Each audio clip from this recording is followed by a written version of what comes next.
J'aime beaucoup la kimura de cheville.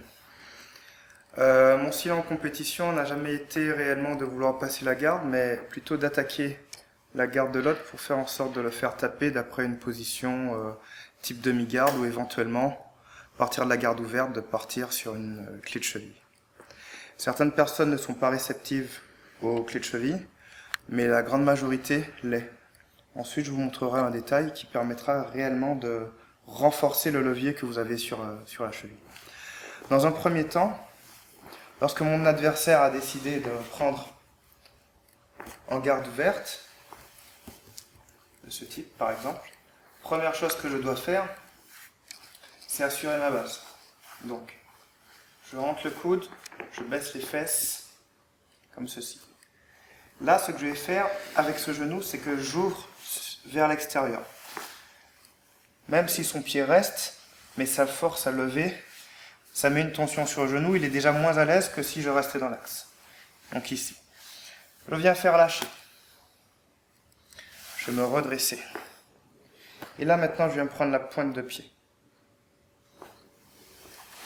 Je prends ma base, je fais lâcher, et je prends la pointe de pied.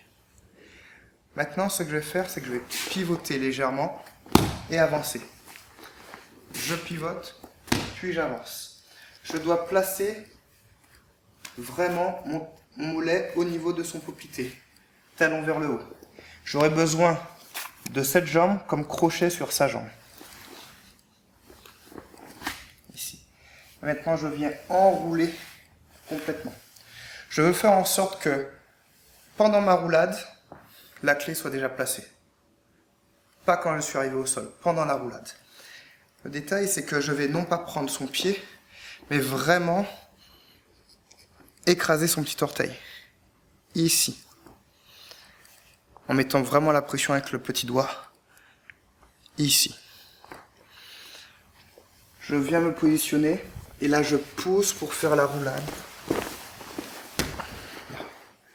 La jambe est en appui comme ceci.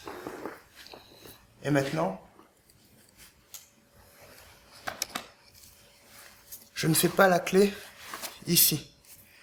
Je fais limite la clé en rentrant les doigts comme ceci. Ce qui augmente la sensation et le pouvoir de levier au niveau de la cheville.